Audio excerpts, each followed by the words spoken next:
Namaste, and thank you, Mary Jane. Thank you, all of you, for this wonderful opportunity to be here.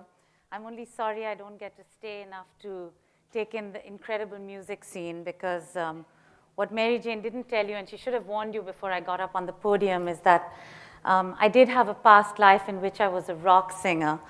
So, in an Indian band in college, but nonetheless.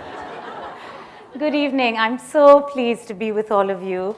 And I want to begin by thanking my colleagues at the Global Fund for Women, who I've had the privilege to work with for these 14 years, for inspiring me and for giving me so much support as I have had the privilege to lead an incredible organization, and for nourishing me and leading me into this next chapter of my life of being an activist for women's rights, and I hope a bit of a storyteller. I thank my colleagues here at Planned Parenthood Austin. I just love the Ken and Ken show. What do you think?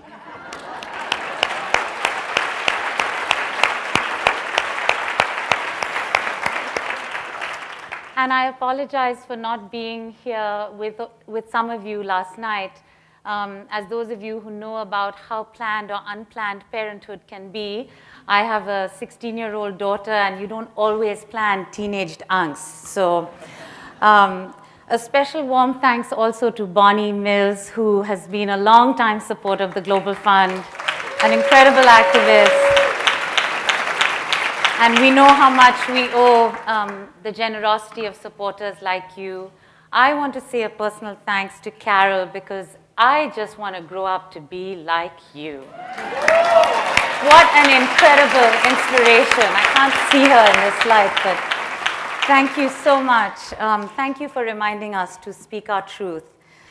I also want to say that my remarks are based on an article that I recently had the chance to author in the Proceedings of the National Academy of Sciences. I'm not a scientist, so it was great fun to write something for an article like that. It notes the findings of two new studies that offer compelling evidence that enabling women to determine the number and spacing of their pregnancies has an important benefit other than improving women's health and advancing their human rights. Giving women and girls access to contraception can lead to a substantial reduction in carbon emissions. When women have the power to plan their families, populations grow more slowly, as do greenhouse gas emissions. In other words, what's good for women is good for the planet. Now,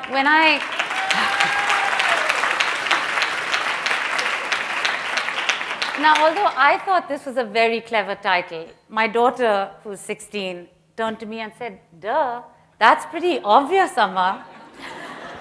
And it is, especially for those of us who've spent many decades in the women's movement, marching to this tune with great deep belief.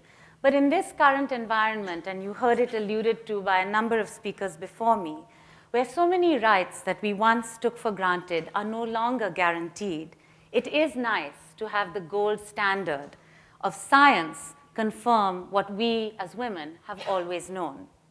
Women like my mother-in-law, Ammi. Married at 16, she bore her first child before she was 18 and lost it to infectious disease. Pregnant again at 19 at the time of partition, she journeyed 1,000 miles from her small village in eastern Bihar in India to join her husband in Karachi in the newly formed state of Pakistan. By the age of 30, Ammi had had 7 children. She had a 4th grade education, and like many others of her generation, had little or no knowledge about contraception. My husband, Zulfikar, and his 5 surviving siblings are all highly educated, and none has more than 2 children.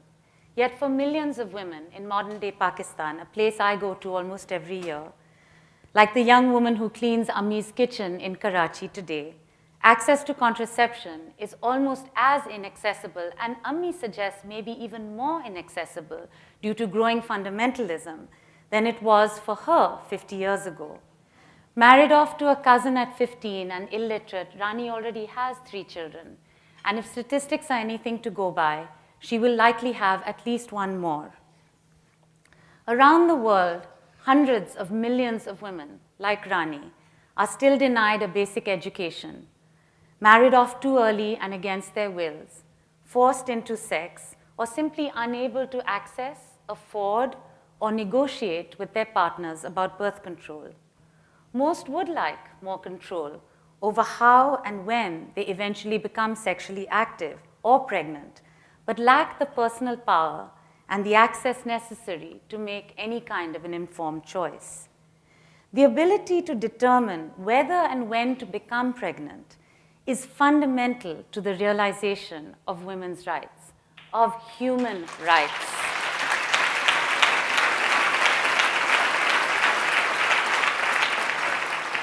When all women are able to choose to engage in sex, ensure that it is safe and pleasurable, decide how many children they want, and raise those children in decent living conditions, our world will be a much better place.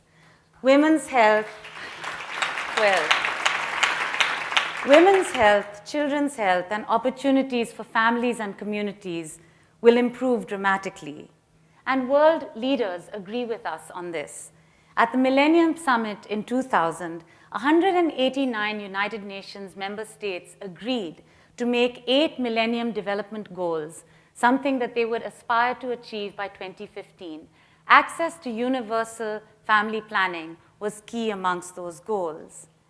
The 2 groundbreaking studies I wrote about for the Science Journal have, for the first time, rigorously quantified the effect on the environment of allowing women and girls to control their reproductive destinies. The results are incredibly heartening to all of us who are concerned about advancing human rights, development, and environmental justice. Here's what they show. Empowering women to time their pregnancies would reduce carbon emissions provide so significantly that they would provide between 8 to 15% of the reductions that are needed to avert dangerous climate change. 8 to 15% by simply providing the resources and the access that women already want to have. The cost of providing this needed set of family planning services is minimal compared with all other development and emissions reduction strategies, roughly about $3.7 billion a year. Hold that figure in your head for a second, because I'm going to put it next to another figure, which is how much the United States spent last year every month for the war in Afghanistan alone. $3.6 billion per month in one country for one war, versus $3.7 billion to be able to provide all the 200 million women who would like to have access to contraception today. And think about what we could make possible. More than 200 million women here in the United States and in developing countries around the world do not want to become pregnant, yet are not using modern contraception. The results, 1 in 4 births worldwide are unplanned, and 70 to 80 million abortions are performed, half of them clandestinely, killing something like 70,000 women in the process. The human toll of denying women the fundamental right to plan their families is unacceptably high, and it must stop.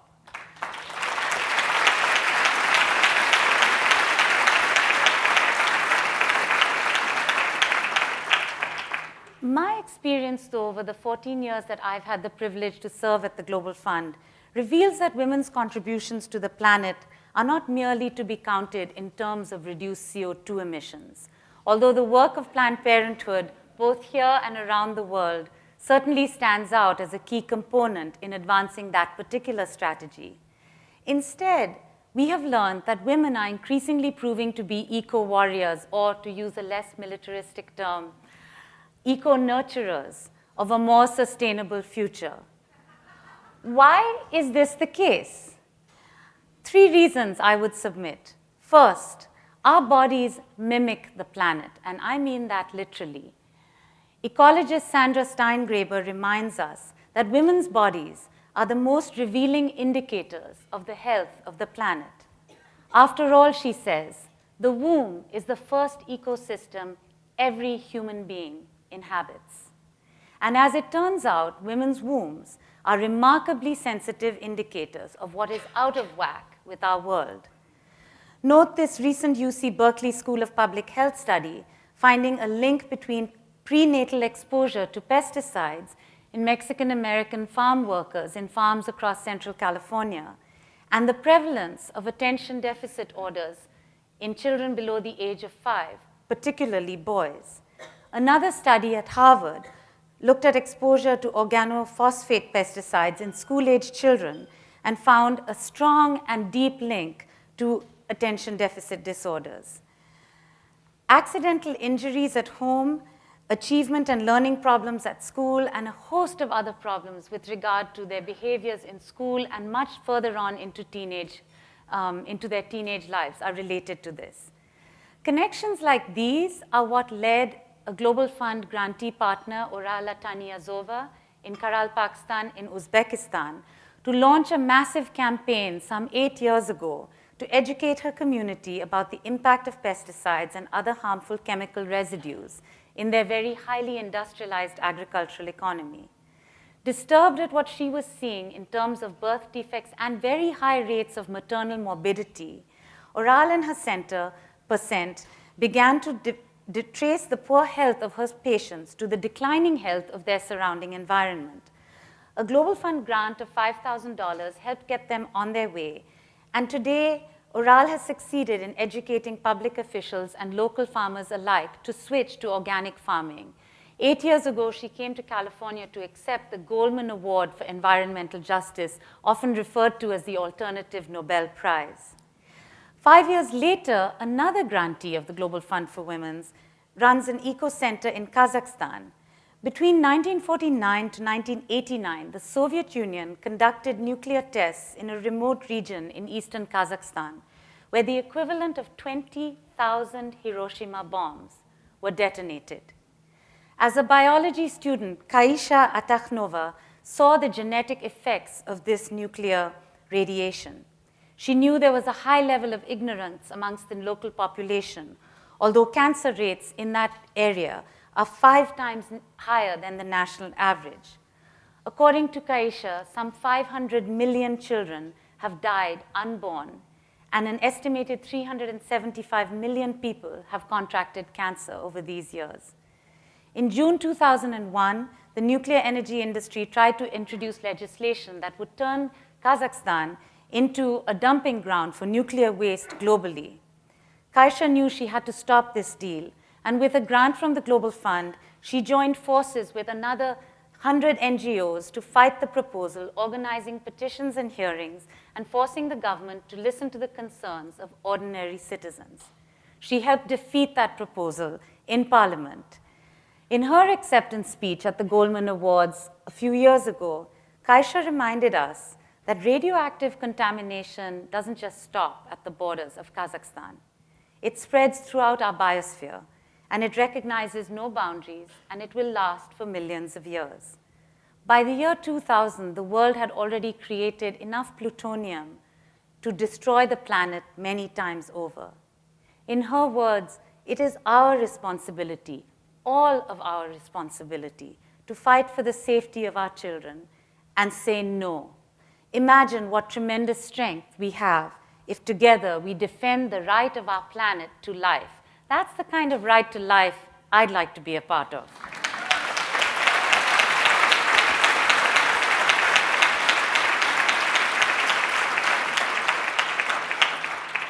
Secondly, and in some amazing ways, women are on the front lines of ecological devastation. And that is both a plus and something that is obviously a cause of concern.